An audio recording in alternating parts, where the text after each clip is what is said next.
अस्सलाम वालेकुम दोस्तों, आज के सियासतनामे में खुश आमदेद। आज के सियासतनामे में जो खबरें शामिल होंगी उसमें सबसे पहले है मरीम नवाज साहिबा की एक अच्छाई है जो बुराई में बदलती जा रही है, उस पर बात करेंगे।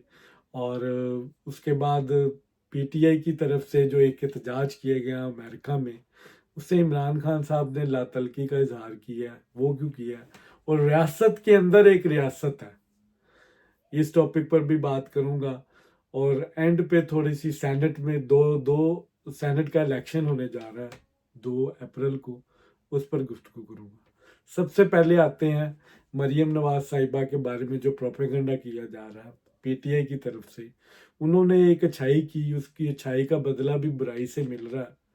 ये बहुत ही, यकीन करें, दुख वाली बात है इस वक्त पाकिस्तान के सोशल मीडिया के लिए कि इंसानियत जो सी है वो अब बिल्कुल ही ख़त्म होती जा रही है। अगर कोई गुड जेस्चर मिल भी रहा है तो उसको भी नेगेटिव की तरफ लेके जाया जा रहा है, ना कि उसका पॉजिटिवली उसको एक्सेप्ट किया जाए। मलिका बुखारी जो कि 9 मई के हमलों में जो शामिल जुर्म थी, जिनका कुछ अरसे बाद ही जिन्होंने सियासत से और पीटीए से लातलकी का इजहार किया, गो के उनकी ट्विटर अकाउंट में जाएं तो वो अभी भी पीटीआई प्रो माइंडसेट को ट्वीट्स करती हैं, उन पर तनकीद भी करती हैं।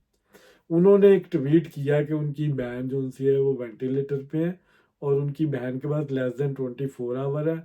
गालबन वो ऑस्ट्रेलिया में है, लेकिन उनका लिस्ट नो फ्लाई जोन में है, जिसकी वजह से वो ट्रैवल नहीं कर सकती। मरियम नवाज उस पर एक्शन लेती हैं और उस ट्वीट को ही ट्वीट का कोट करके जवाब देती है कि मुतलका हल्कों से मैं बात करती हूँ और इस मसले को रिजोल्व करने की कोशिश करती हूँ।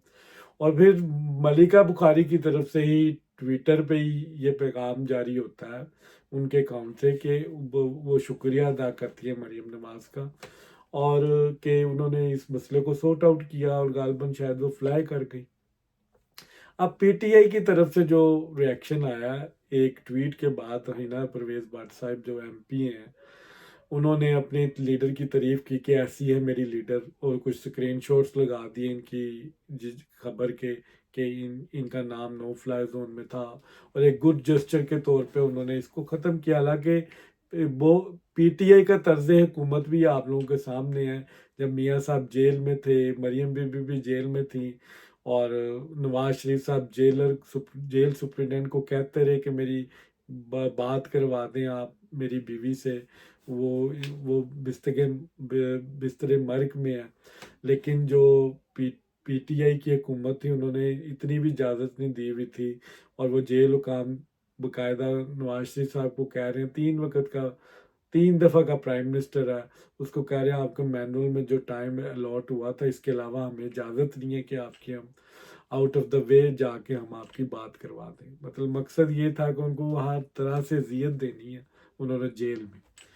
बहरहाल ये तर्ज हुकूमत भी आपके सामने, और एक तरफ मरीम नवाज साहिबा ने गुड जेस्चर के तौर पे उस अमल को किया। तो एक पॉलिटिकल वर्कर, मुझे खुशी है इस बात की, मैं भी इस चीज़ को हाईलाइट करूंगा कि ऐसी है मेरी लीडर, उसने देखें ये काम किया, बड़ा पॉजिटिव काम है। इसको पीटीआई प्रोपेगेंडा और मलिका बुखारी साहबा माइंड कर गई, कह रही हैं कि कानूनी ये मेरा हक था, ये मेरा इस्तेकाक था और ये मेरा राइट था। अब ह्यूमन राइट्स की बातें कर रही हैं, और पीटीआई का प्रोपेगेंडा इस वक्त अलग प्रोपेगेंडा कर रहा है मरीम नवाज के बारे में। अगर अब आपका नाम निकल गया है तो अब आपको, अगर आप इतनी आप ये ज़्यादा आपके ह्यूमन राइट्स पाकिस्तान में मौजूद हैं तो तब आप कर लेती, खुद ही नाम निकलवा लेती। मरीम नवाज ने इंटरवीन करके आपको उनका शुक्रगुजार होना चाहिए, आप उल्टा उनको कह रही हैं अब ये मेरा राइट था। पाकिस्तान में आपको पता है पाकिस्तान इस वक्त उस स्टेज पे नहीं पहुंचा जहाँ पे आप अपने राइट्स का खुद तहफ़्फ़ुज़ कर लें। अनफॉर्चुनेटली यहाँ पे इंटरवीन करना पड़ता है, इस लेवल पे जाके सिफारिश चलती है तो फिर पहियों को फाइल लगती है, ठीक है। और वरना तो पाकिस्तान में सरकारी काम जो उनसे है वो बड़ी डिले हो जाते हैं। तो ये चीज़ तो अब सबको पता है कि यहाँ पे सिफारिश के अलावा काम नहीं होता। तो बहरहाल मरीम नवाज साहिबा की एक अच्छाई थी, एक गुड जेस्चर था, उन्होंने इसको अपने जो उनसे सोर्सेज से अपने चाचू की उनकी गवर्नमेंट है फेडरल में, मोहसिन नकवी साहब को गेज किया, बहरहाल उनका नाम निकलवाया उन्होंने, इज़ ए गुड साइन। लेकिन पीटीआई को ये चीज़ हजम नहीं हो रही, वो हर चीज़ को नेगेटिवली लेते हैं, हर चीज़ का नेगेटिव जो उनसे डायरेक्शन में लेके जाते हैं उसको पोलिटिसाइज करते हैं। बहरहाल इस तरह के मामला पोलिटिसाइज नहीं होने चाहिए, इसको एज ए गुड जेस्चर लेना चाहिए। आपकी जितनी मर्जी मुखालफत है, आप फिर भी अपने तर्ज हुकूमत से ये बताते हैं कि सबके इक्वल राइट्स हैं। जितने अपोजिशन के लोग हैं चाहे वो गवर्नमेंट के हैं, सबका इक्वल राइट है कि उनको रिलीफ मिलना चाहिए अगर वो इस चीज़ के हकदार हैं। बहरहाल पीटीआई का काम है प्रोपेगेंडा करना। मेरा मैसेज यही है मरियम बीबी से, आप अपना काम, पॉजिटिव काम जारी रखें और आप अपना तमाम तर फोकस इस वक्त डिलीवरेंस पे रखें। आप इस प्रोपेगेंडा वार में मत पड़ें। सोशल मीडिया वॉरियर्स मौजूद हैं नवाज शरीफ के वॉलंटरी, वो इसका जवाब देंगे और बहुत अच्छा जवाब दे रहे हैं फिलहाल। अब दूसरी खबर की तरफ आते हैं आज की, कि अमेरिका में जो एहतजाज हुआ उस पे इमरान खान साहब कहते हैं एहतजाज जायज़ था, लेकिन जो वहाँ पे फौज के खिलाफ जो स्लोगन्स और जो नारेबाजी हुई और जो इलेक्ट्रॉनिक एक ट्रक चल रहा था इलेक्ट्रिक मीडिया की जिस पे स्लाइड्स चल रही थी, वो उसका हमारे से कोई तल्लक नहीं है, उससे लातलकी का उन्होंने इजहार किया। अब शायद स्टेट से डर गए, रियासत से डर गए, अब एहतजाज को ठीक कहते हैं किया है।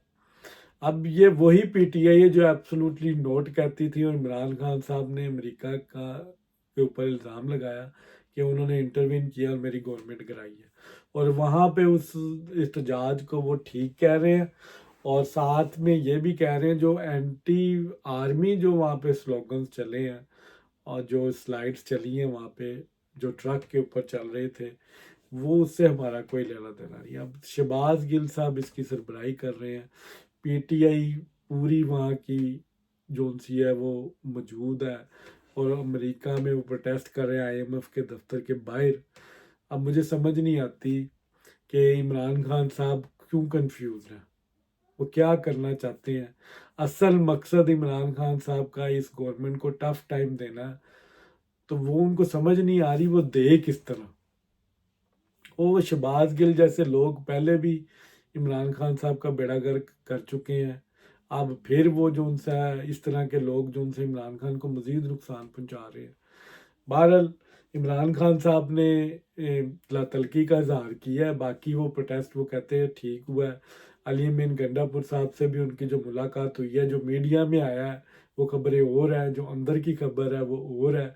मीडिया में तो उन्होंने सब अच्छा कहा कि आपने अच्छा किया, सपोर्ट किया। बहरहाल एक खबर जो निकली है जो मीडिया में भी आई है कि इमरान खान साहब ने कहा आप सब कुछ करें लेकिन तस्वीरें ना बनवाएं।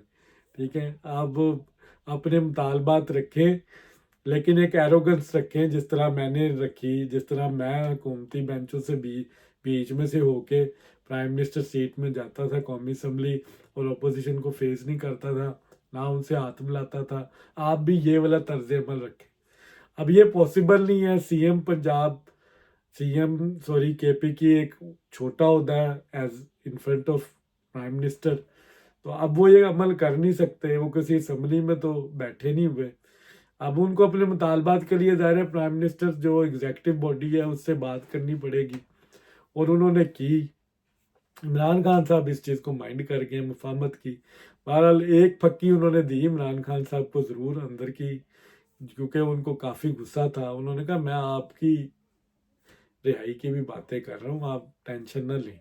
इस पे इमरान खान साहब खुश हो गए कि चलो मेरी बात अगर कर रहा है, तो फिर उसने कहा ठीक है, फिर बेशक 2-3 दफ़ा जाके मिलो प्राइम मिनिस्टर को, अगर ये बात है ना फिर मिलते रहो, फिर कोई टेंशन नहीं है। अब वो अली अमीन गंडापुर साहब ने अपनी जान छुड़ाने के लिए साथ कह दिया आपकी भी मैं कोशिश कर रहा हूँ, आप फिक्र ना करें, आपके लिए तो मैं सब कुछ कर रहा हूँ। कहने का उनका मतलब ये था। तो आलिया मीन गंडापुर साहब को भी पता चल गया कि इमरान खान साहब को गोली किस तरह देनी है। अब कुछ मीडिया के जो लोग जो ज़्यादा मीडिया कवरेज करते हैं, जाके अदालती कार्रवाई को कवर करते हैं, उनमें भी ज़्यादातर यूथ ही हैं। मुझे जो खबरें आती हैं ना बाहर, उससे लगता है। ये इमरान खान साहब को मुल्क की बड़ी फिक्र है। इमरान खान साहब बड़े फिक्रमंद है इस वक्त महंगाई के बारे में। भाई इतने ही फिक्रमंद होते इमरान खान साहब तो 190 मिलियन पाउंड का चोरी ना करते, गड़ी ना बेचते। इतनी उनको पाकिस्तान की फिक्र होती। वो जेल में बैठे हैं, वो किसी किसी वजह से बैठे हैं, चोरी के इल्ज़ाम उनके ऊपर, करप्शन के इल्ज़ाम हैं।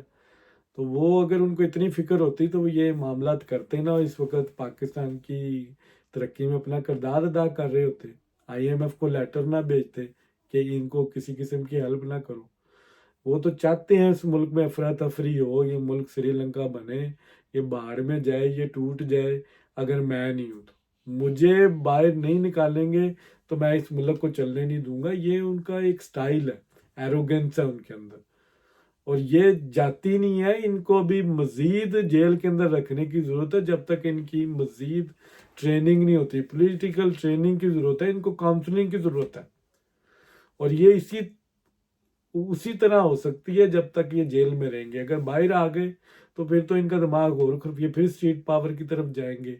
आगे ही इन्होंने जो एक आम इंसान, शरीफुल नफ्स इंसान को पागल किया हुआ, जो लड़ता फिरता है, जो गाड़ियों के पीछे दौड़ता है, जो मुल्क को तोड़ने की बात कर रहा है, जो मुल्क में कहता है किसी किस्म की बेहतरी ना है अगर इमरान खान ना हो।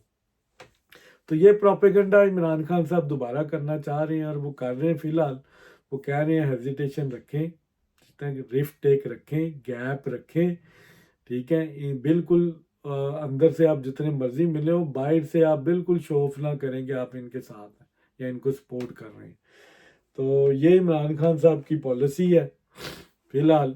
अब देखते हैं कि ये दोगली पॉलिसी जो या अली अमीन गंडापुर साहब है, ये लेते ही नहीं लेते, क्योंकि उनको तो नज़र आ रही है हकीकत कि अगर वो ना चले तो चलनी उनकी गवर्नमेंट भी नहीं है।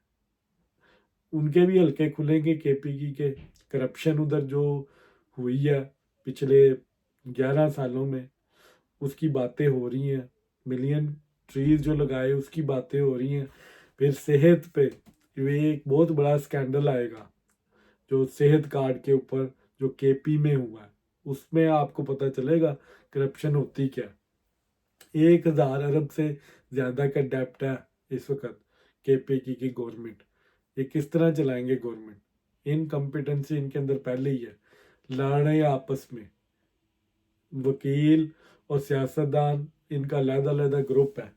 बहरहाल ये वक्त बताएगा। आज की आखिरी खबर है माफ कीजिए, सेनेट इलेक्शन। सेनेट इलेक्शन होने जा रहा है तकरीबन 12 जनरल सीटों पे।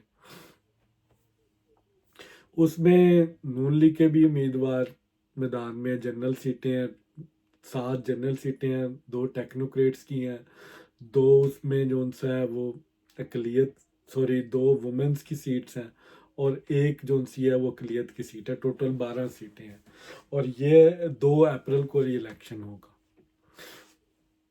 अब जो कैलकुलेशन है वो मैं आपको थोड़ी सी समझाने की कोशिश करता हूँ। एक जोन सी जनरल सीट पे 51 वोट्स चाहिए एक सेनेटर बनने के लिए, और जो 2 सीटें टेक्नोक्रेट्स की हैं जिसमें यास्मीन राशिद और औरंगजेब और का मुकाबला है, उसमें आपको 123 सीट चाहिए इलेक्ट होने के लिए। 123 MPs के वोट चाहिए अगर आपने वो सीट जीतनी है। तो आपके पास तो टोटल वोट ही 103 है जो डिप्टी स्पीकर को पड़े थे। डिप्टी स्पीकर को 96 पड़े थे, और डिप्टी स्पीकर के इलेक्शन में 103 वोट्स पड़े थे, और स्पीकर के इलेक्शन में 96 वोट पड़े थे। आप टेक्नोक्रेट की सीट की, आपने दोनों अपनी औरतों के साथ हाथ किया दोबारा। फलक जवेद, जिसको पहले आप मरीम नवाज के मुकाबले में लड़वाना चाहते थे, वो एक टिकटॉकर है और वो गालियाँ बहुत अच्छी देती है, और 9 मई में भी वो मुलव्वस है, इस वक्त जेल में है। यास्मीन राशिद भी जेल में है। इन दोनों को PTI ने पहले ही इसीलिए टिकट दिया कि वो चाहते ही नहीं कि ये दोनों जीतें। उन्होंने सिर्फ एक नंबर पूरा किया है मुकाबला करने के लिए। तो औरंगजेब साहब ये सीट आराम से जीत जाएंगे टेक्नोक्रेट की, 123 वोट्स उनको चाहिए। लेकिन जो जनरल इलेक्शन की सीट्स हैं जिसमें तलाल चौधरी हैं, परवेज रशीद साहब हैं, जो जो सीटें ये लड़ रहे हैं, मोहसिन नकवी साहब आज़ाद लड़ रहे हैं, मोहसिन नकवी को ऑब्वियसली सपोर्ट होगी, इन ये सुन्नी इत्तेहाद कौंसिल की तरफ से भी होगी, हुकूमती बेंचों की तरफ से भी होगी, उनकी कैलकुलेशन पूरी होगी। जो फिगर मैं आपको दे रहा हूँ, 5 सीटें इजीली जनरल इलेक्शन में नून लीग निकाल जाएगी।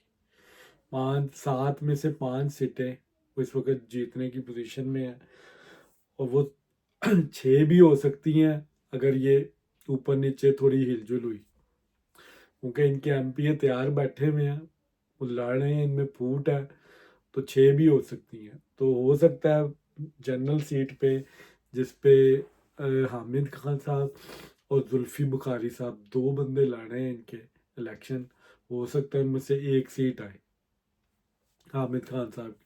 पीटीआई की प्रायोरिटी असल में लड़ाई भी इन 2 सीटों के लिए है, वो चाहते हैं ये दोनों जो उनसे इन्होंने प्रायोरिटाइज किया हुआ है कि ये जीते। एक अकलियत है, अकलियत की सीट तो जिसके ज़्यादा नंबर होंगे ऑब्वियसली 246 नून लीग के पास हैं, तो नून लीग जिसको पॉइंट करेगी अकलियत की सीट वो आराम से जीत जाएगा। तो ये सेनेट की सूरत हाल है। फिलहाल लग रहा है कि इमरान खान साहब सेनेट में पंजाब में जो हो रहा है इसमें उनको बड़ी बुरी शिकस्त होनी है, और आने वाले वक्तों में जो इस वक्त डेवलपमेंट हो रही है उससे तो यही लग रहा है कि इनकी आपस में मज़ीद लड़ाइयाँ होनी है। हामिद रज़ा और ये वकीलों की, जिस तरह मैंने पिछले व्लॉग में बताया था कि इनके अंदर जो इनकी पार्लिमानी इजलास हुआ उनमें इनकी काफ़ी शदीद लड़ाई हुई है। अब वो एक दूसरे को ब्लेम कर रहे हैं, एक दूसरे पर डाल रहे हैं कि ये किसने इनको मशवरा दिया था कि वो सुन्नी इत्तेहाद कौंसिल से इलाहाक करें, ठीक है, और वो अब आपस में गुत्थम गुत्था हो रहे हैं। तो बहरहाल ये थी आज की खबरें। तो जिन्होंने ये व्लॉग देखा उनका बहुत बहुत शुक्रिया, और अगर आपको ये व्लॉग पसंद आए तो प्लीज़ इसको लाइक एंड शेयर और कमेंट ज़रूर किया करें। आपकी जो भी राय होगी मेरे लिए वो काबिल एहतराम है। बहुत शुक्रिया।